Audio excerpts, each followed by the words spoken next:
好，接下来我们来看一下画这个女儿的过程，顺便也给大家介绍一下画这种人物画的直接画法和间接画法之间的区别。这个也是我的学员经常会问到我的一个问题啊。那这两种画法呢，也是我经常会用到的。简单来说呢，就是直接画法画出来的效果啊，它更加的生动，而间接画法呢，画出来的效果更加的细腻。其实油画可能不同于大家经常接触到的一些其他类型的画种。油画是可以反复的叠加的，比如说有些地方你画的不满意，想要修改，其实在油画里面是非常容易做到的。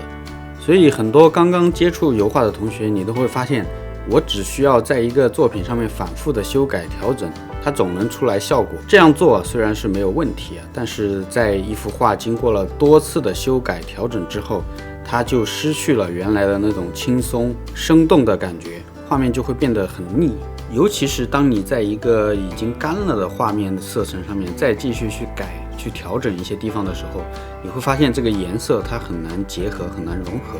强行去修改的话就会变得很突兀。所以面对这种情况，我们有两个选择，要么就是一次性把你要画的这一块把它画好，要么呢就是分为多次把它完成。那么直接画法呢，就是一次性把它画好，趁着颜料没有干的时候啊，把这一块区域把它画完之后，就不要再做更多的调整了。当我们使用直接画法的时候，你就会发现一个问题，如果你想把一个东西刻画得很细很逼真，你用这种一次性的直接画法呢，它其实很难达到效果。所以我们在使用直接画法的时候，一般会使用这种更加概括的笔触，然后呢，不需要把所有的细节交代清楚，你只要突出重点就可以了。就比如说我们现在画的这个人，他的皮肤的颜色过渡还有各种结构肯定不是这么简单概括的，它还有很多的细微的变化，但是我们在直接画法的时候呢，它是做不到的，所以我们必须要用这种概括的方式。观众他看到这些色块的时候，他会有自动的一个脑补，会让他更加的接近这个人的真实的感觉。当观众看到这个画的时候呢，他一点都不觉得累，他觉得很轻松啊，很随意的就画出来的感觉。直接画法画出这种感觉来呢，也是需要有一定的基础和训练的。比如说我们去画那种现场写生，让模特坐在那里，你对着他画，你不可能仔细的去考察他每一个细节，而是要去通过这种概括的方式通过观察和概括的这种方式的训练，你就可以画这种直接画法。直接画法的操作方式呢，其实就是先画这种大的色块，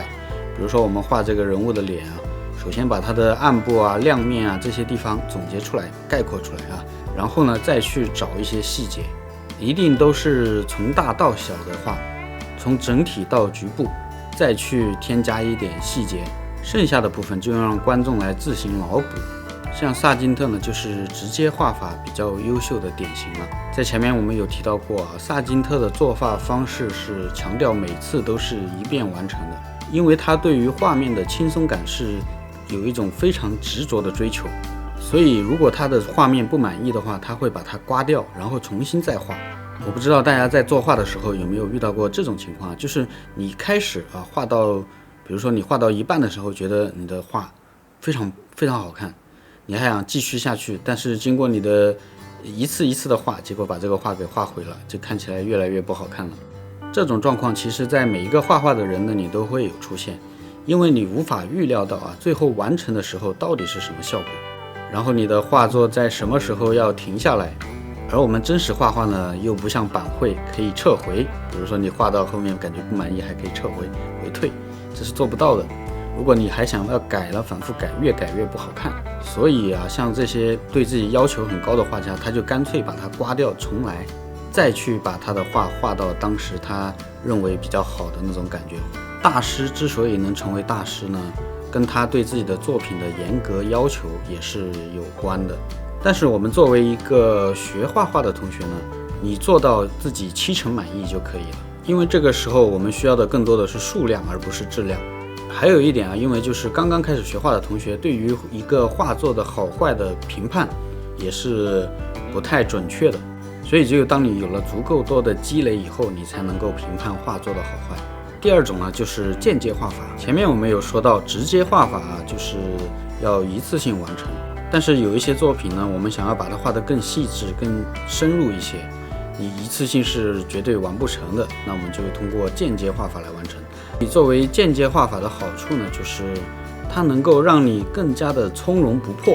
啊，不是像画直接画法这么着急。你看，我们必须要在几个小时之内把它画完。间接画法你可以分为多次啊，每一次就完成一个任务就可以了。比如说，你很难通过一次性把它的色彩和造型都画准了，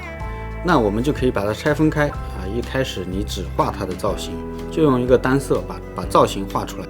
之后呢，再一遍一遍的补充颜色，增加细节。这种画法明显对于新人来说会更加的好掌握一些。但是在间接画法的时候，我们也一定要避免一个问题，就是把画面画得太腻。太腻的意思呢，其实就是你的画面啊，有些画的超过了、过多了，就好像一个地方你反复的打磨，把它打成了一种很软润的感觉。一幅画里面如果全部都是这种柔和圆润的感觉，那就像你在吃一个非常甜的甜品一样的，它就会很腻。所以我们在画这种间接画法的时候呢，也一定要保留一些松动的地方。说到间接画法，其实有很多同学会产生一种误解。我们在网上经常看到有些人呢，故意把一幅画先画成整体素描的感觉，然后再在上面一层一层的染色，这个特别像是一种什么制作工艺啊，会让有些不懂画画的人不明觉厉啊，觉得这个好像是一个神奇的办法。其实这个方法和我说的间接画法呢，它是有很大的区别的。它看起来有点像老照片上色一样的。古代的画家会用这种方法来作画吗？大概率是不会的。原因很简单啊，作画呢，它不是像制作一个什么产品一样的。我们在作画的时候有一个总体的指导方案没有错，但是它不像某一个工艺啊，77449道工艺，通过这种方式完成才能算是一幅画。总体来说呢，如果你想要画好人物肖像画，就必须要掌握多种技巧。而且对于作品完成之后的效果要有一个把控。比如我说间接画法更加适合新人来操作，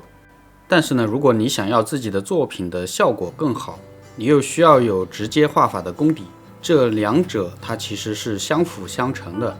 对于这一些技巧的理解和掌握都不是一下子就能完成的。我最近也是推出了人物肖像专题课，就是为了提升大家的人物肖像的水平。在这个课程上面也是给大家展示了各种人物的画法，通过直接画法来概括，来提升大家对于色彩的理解，然后通过间接画法来提升大家对于作品深入的能力。通过这个课程呢，我相信大家能够对于人物肖像有更多的理解，能够把人像画得更好，独立的完成自己的作品。如果对于肖像画有兴趣的同学啊，可以报名参加这个课程。报名我们人像专题课的同学啊，都可以获得我们厂商赠送的一些赠品啊，就是这些画画的媒介啊、上光油啊这些东西，数量有限啊，送完即止。有需要报名的同学呢，可以在底下给我留言或者私信。好了，今天的内容就到这里了，我是油画老师思维，我们下一期再见。